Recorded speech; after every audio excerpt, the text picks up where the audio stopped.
그 사기범들이 뭐 직업이 제대로 없어요. 그런데 이제 피해자가 무려 막 수백 명씩 돼요. 만약에 이제 합의하자고 연락이 안 온다. 그러면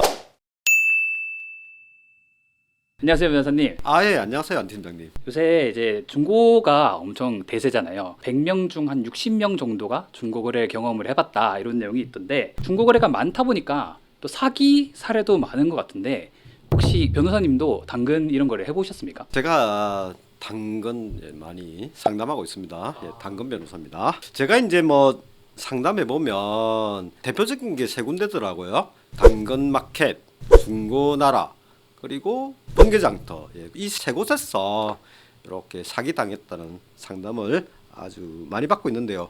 피해 금액이 몇만 원부터 시작해가지고 십몇만 원 정도, 이게 대부분이고 좀 많게는 아이패드나 이런 거 해가지고 100만 원 넘는 경우도 있지만 굉장히 이제 속상해하시더라고요. 중고거래 사기를 당한 사람은 이제 어떻게 해야 되는 건가요? 이렇게 사건들 제가 보면요, 그 사기범들이 뭐 직업이 제대로 없어요. 그리고 뭐 집도 절도 없고 뭐 그런 사람이죠. 그런데 이제 피해자가 무려 막 수백 명씩 돼요. 엄청 오랫동안 사기 행각을 벌이다 보니까 피해자들 금액 다 합치면 수천만 원씩 되거든요. 반면에 이제 피해자들은 금액이 이제 한 명당 금액이 크지 않지 않습니까? 얼마 안 되는 돈 가지고 뭐 이렇게 고소하기도 번거로워서 고소를 잘 안 하세요. 그래서 사기범들이 이걸 노리고 중고거래 사기 행각을 벌이는 걸로 보이지는데, 중고거래 했는데 이제 물건을 안 준다, 이건 명백한 사기거든요. 그러니까 사기죄에 해당하니까 고소를 하셔야 되겠죠. 그럼 고소는 어떻게 하느냐? 그냥 경찰서 가셔서 사기죄로 고소하러 왔다 이렇게 하면 경찰서에서 잘 안내해 줍니다. 경찰서 가실 때 뭐 고소장까지 적으실 필요도 없고 중고거래한 내역이 있겠죠. 그다음에 돈 보내준 내역이 있겠죠. 그리고 신분증 꼭 갖고 가셔야 됩니다. 이렇게 가셔가지고 사기죄로 고소하러 왔다면 경찰서에서 잘 안내해 주십니다. 그리고 이제 고소인 조사를 한번 받으셔야 되는데 이제 그 받고 나서는 좀 기다려야 됩니다. 그 사기범 잡아야 되니까요.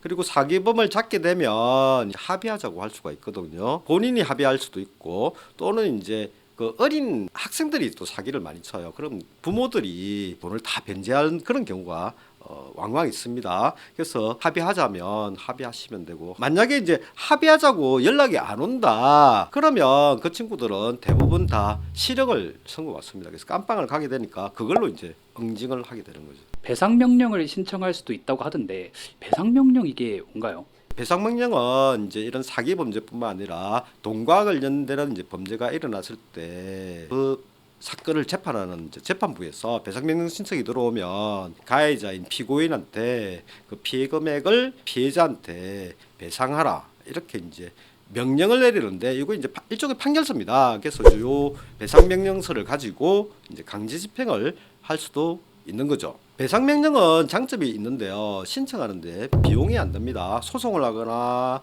아니면 직업 명령 신청할 때도 다 비용이 되는데 배상 명령은 신청하는데 별도로 비용이 들지 않고요. 그래서 중고 물건 거래하셨다가 사기 당하신 경우 배상 명령 당연히 신청할 수가 있습니다. 그럼 어떻게 하느냐? 그것도 이제 그 사기범 잡힌 재판부, 법원에 가서 배상명 신청하러 왔다 이렇게 하면 민원실 같은 데 가서 물어보면 잘 안내를 해주니까 그 안내 절차에 따라서 뭐 별로 번거롭지 않습니다. 하시면 되겠습니다. 이런 중고거래 사기꾼한테 지급 명령을 신청할 수도 있을까요? 당연히 직업 명령을 신청할 수 있는데, 문제는 사기범들이 아까도 말씀드렸듯이 직업도 없고 뭐 집도 절도 없고 해가지고 직업 명령 받아도 집행할 데가 없는 게 이제 문제거든요. 물론 이제 배상 명령은 뭐 이자까지 주라고는 안 하고 그냥 피해받은 원금만 이제 주라 이렇게 명령을 하고, 직업 명령 같은 경우는 이자까지도 받을 수 있고 그다음에 직업 명령 신청한 비용도 다 받을 수 있어 좋긴 하지만 집행할 데가 없으면 이게 소용이 없거든요. 그래서 중고거래 사기 같은 경우에는 뭐 특별한 경우가 아니면 배상 명령 신청하고 직업 명령은 별도로 신청할 실익은 없는 걸로 보여집니다.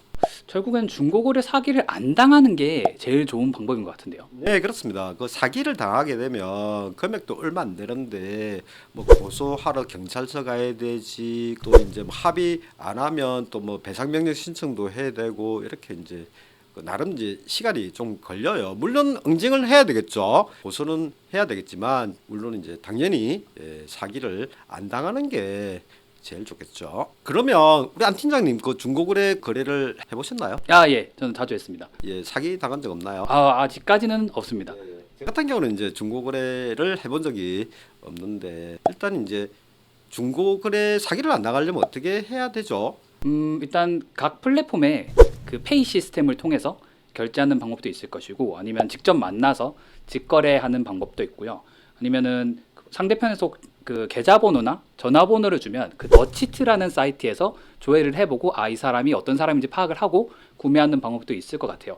네, 제가 확인해 보니까 중고나라, 번개장터는 모두 다 이제 안전거래 시스템이 다 있더라고요. 시스템을 이용하시면 될 것 같고, 그리고 아니면 이제 그 만나가지고 물건을 받고 그죠? 돈을 주면 사기를 안 당하겠죠. 다만 이제 그 당근마켓 같은 경우는 당근페이는 번개페이나 또는 뭐 중고나라페이 같이 안전 결제 시스템은 아니라고 이제 되어 있더라고요. 그래서 제가 이제 확인해 보니까 당근페이가 마치 이제 그 안전 시스템인 것처럼 그렇게 속여가지고 또 사기를 치는 그런 경우도 있더라고요. 안전한 이제 안전거래 시스템이 있는데도 불구하고 왜 사기를 당하느냐 생각해 보면 이제 안전거래 시스템을 이용하면 그 부담이 구매자한테 이제 부담되도록 돼 있더라고요. 매매 대금의 한 3.5%.